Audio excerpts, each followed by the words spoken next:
Anda masih bersama kami di Presisi Pagi. Pemirsa, bakti sosial presisi digelar akhir Februari tadi. Program Polri ini juga digelar serentak secara virtual. Berikut laporan kegiatan dari Polda Maluku Utara. Maluku Utara menghadiri kegiatan bakti sosial Polri Presisi bersama Badan Eksekutif Mahasiswa dan Organisasi Kepemudaan yang dilaksanakan secara virtual. Berikut informasinya untuk Anda. Bakti sosial presisi ini diselenggarakan bersama Aliansi Badan Eksekutif Mahasiswa dan Organisasi Kepemudaan. Kegiatan ini dalam rangka menyambut bulan suci Ramadan 1446 Hijriah. Kegiatan ini dilaksanakan secara serentak secara virtual, dipimpin langsung oleh Kapolri, Jenderal Polisi Dr. Andes Listio Sigit Prabowo MSI. Di Polda Maluku Utara, kegiatan ini dipimpin oleh Kapolda, didampingi Wakapolda, serta dihadiri pejabat utama Polda Maluku Utara dan organisasi mahasiswa. Bakti sosial ini merupakan bentuk kepedulian Polri terhadap masyarakat, khususnya menjelang bulan suci Ramadan. Kapolda Maluku Utara Irjen Pol Midi Siswoko menyampaikan pentingnya sinergi antara Polri, mahasiswa, dan organisasi kepemudaan, terutama dalam menjaga kebersamaan serta memperkuat nilai-nilai sosial di tengah masyarakat. Sekian informasi yang dapat kami sampaikan, saya Brigadir Dewi Polda Maluku Utara melaporkan untuk Polri TV. Hamparan ladang jagung yang menguning di Kelurahan Bagan Besar Timur, Kecamatan Bukit Kapur jadi bukti nyata program ketahanan pangan yang digagas pemerintah ini berhasil digarap.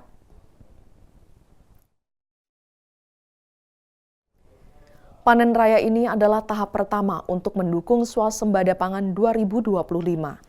Kegiatan ini digelar akhir Februari, dihadiri berbagai elemen masyarakat, termasuk Kapolres Dumai AKBP Hardi Dinata. Dalam acara ini, Kapolres Dumai memberikan apresiasi kepada seluruh pihak yang telah berperan dalam mendukung ketahanan pangan di wilayah ini. Ia berharap program pemerintah ini dapat terus berjalan maksimal dengan peran serta seluruh lapisan masyarakat.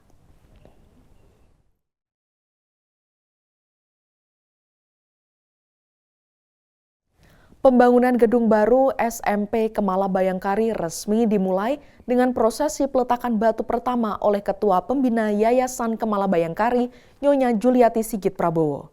Prosesi ini menandai relokasi sekolah yang telah berdiri sejak 1973 ke lokasi baru yang lebih luas dan representatif. Gedung baru SMP Kemala Bayangkari akan dibangun di atas lahan seluas 3.220 meter persegi di Dukuh Jati, Desa Jati, Kecamatan Jaten, Kabupaten Karanganyar. Relokasi ini bertujuan meningkatkan kapasitas dan kualitas pendidikan, mengingat lokasi sebelumnya di belakang Polsek Karangpandan hanya memiliki luas 875 meter persegi. Acara peletakan batu pertama ini turut dihadiri oleh Ketua Bayangkari Daerah Jawa Tengah, Nyonya Dian Ribut Hawibowo, Ketua Bayangkari Cabang Karanganyar, Nyonya Dian Hadi Kristanto, serta perwakilan BPPMP Jawa Tengah, Sri Hartati. Selain itu, jajaran Forkopimda Kabupaten Karanganyar, serta Kapolda Jawa Tengah juga hadir dalam prosesi ini. Sebelum acara utama, Nyonya Juliati Sigit Prabowo beserta rombongan meninjau SMP Kemala Bayangkari Karangpandan. Dalam kesempatan tersebut, ia berdialog dengan para siswa dan guru, serta memberikan motivasi agar mereka tetap semangat dalam belajar dan berkontribusi dalam mencetak generasi penerus bangsa yang unggul dan berprestasi. Dalam sambutannya, Nyonya Juliati Sigit Prabowo menegaskan bahwa pembangunan SMP Kemala Bayangkari merupakan bagian dari komitmen Yayasan Kemala Bayangkari dalam mendukung peningkatan kualitas pendidikan di Jawa Tengah. Ia berharap SMP Kemala Bayangkari dapat menjadi lembaga pendidikan yang unggul dan memberikan kontribusi positif bagi masyarakat. Selain prosesi peletakan batu pertama, acara ini juga dimeriahkan dengan pemaparan sejarah pembangunan SMP Kemala Bayangkari Karangpandan hingga proses relokasinya. Selain itu, diumumkan pula pemenang lomba TK Kemala Bayangkari berdasarkan kategori akreditasi, di mana para juara menerima penghargaan langsung dari Nyonya Juliati Sigit Prabowo sebagai bentuk apresiasi terhadap peningkatan mutu pendidikan. Sebagai bagian dari rangkaian acara, dilakukan penandatanganan prasasti oleh Nyonya Juliati Sigit Prabowo. didampingi oleh Nyonya Diana Ribut Hawibowo. Acara kemudian ditutup dengan pemotongan tumpeng sebagai simbol rasa syukur. Selain itu, sebagai bentuk kepedulian terhadap masyarakat sekitar, Nyonya Juliati Sigit Prabowo menyerahkan bantuan alat pertanian kepada kelompok tani Desa Jati, yang meliputi pupuk sebanyak 8 ton untuk Ibu Partini, bibit jagung untuk Ibu Alip, serta sprayer hama elektrik untuk Ibu Sumarsi. Dengan terselenggaranya acara ini diharapkan pembangunan SMP Kemala Bayangkari dapat segera selesai dan memberikan manfaat bagi generasi muda di wilayah Jawa Tengah. Langkah ini juga diharapkan menjadi inspirasi dalam upaya meningkatkan kualitas pendidikan di Indonesia. Dari Humas Polsek Karanganyar melaporkan untuk Polri TV. Pembangunan gedung baru SMP Kemala Bayangkari resmi dimulai dengan prosesi peletakan batu pertama oleh Ketua Pembina Yayasan Kemala Bayangkari, Nyonya Juliati Sigit Prabowo. Prosesi ini menandai relokasi sekolah yang telah berdiri sejak 1973 ke lokasi baru yang lebih luas dan representatif. Hujan deras yang mengguyur wilayah Kecamatan Ngerambe mengakibatkan pondasi dapur rumah milik Haryanto, warga Dusun Pule RT 1 RW 3 Desa Ngerambe, Kecamatan Ngerambe, tergerus air dan mengalami longsor. Menindaklanjuti laporan tersebut, anggota kepolisian bersama warga dan relawan langsung turun tangan melakukan kerja bakti membersihkan puing-puing bangunan yang longsor. Warga terdampak longsor mengapresiasi kegiatan yang dilakukan kepolisian dan warga untuk membersihkan neruntuhan bangunan longsoran. Kabupaten Ngawi AKBP Dwi Sumrahadi Rahmanto mengatakan bahwa personel Polres Ngawi selalu siap siaga dalam membantu warga yang terdampak bencana. Sementara itu, Polsek Ngerambe melakukan pembersihan serta memastikan kondisi lingkungan tetap aman. Kesiapsiagaan terhadap bencana adalah prioritas kepolisian untuk membantu masyarakat.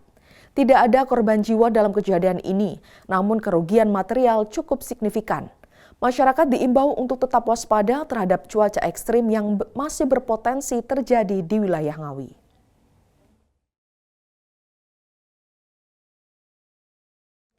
Usai melakukan pengamanan pada putusan MK atas sengketa pemilihan Wali Kota Palopo, BKO Brimob serta Polres jajaran yang ikut membantu akhirnya kembali ke tugas masing-masing usai dilepas Kapolres Palopo AKBP Safi'i Nafsikin. Kapolres Palopo AKBP Safi'i Nafsikin mengimbau kepada setiap lapisan masyarakat agar tetap mematuhi setiap putusan Mahkamah Konstitusi. Kapolres Palopo juga menginstruksikan ke setiap jajaran untuk masif melakukan cooling system kepada masyarakat agar selalu menjaga Kamtibmas yang selama ini kondusif. Polres Palopo tentunya mengimbau kepada seluruh warga Kota Palopo agar ikut menjaga Kamtibmas di Kota Palopo karena berkat kerja keras kita dan gotong royong kita semua, Kota Palopo nantinya dalam pelaksanaan pilkada ulang bisa berjalan dengan aman kondusif sehingga kita bisa mendapatkan pilihan kepala daerah yang sesuai dengan harapan dari kita semua. Mari jaga Kamtibmas dan keamanan masing-masing di tempat sekitar kita, sama dengan seperti pilkada sebelumnya yang menjadi acuan kita. Apabila ada hal berkaitan dengan gangguan Kamtibmas, silakan melaporkan kepada kami melalui hotline 0812 1890 2002 sehingga kami bisa segera melakukan tindakan kepolisian secara quick respon. Kami juga mengharapkan pada keluarga kita agar tidak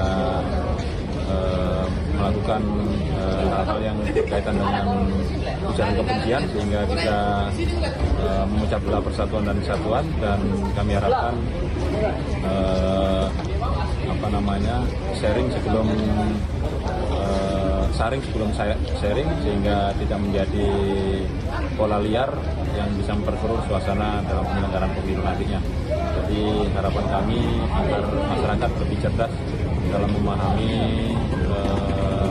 sumber informasi yang ada di dunia media sosial. Tetaplah bersama kami, Presisi Pagi akan segera kembali.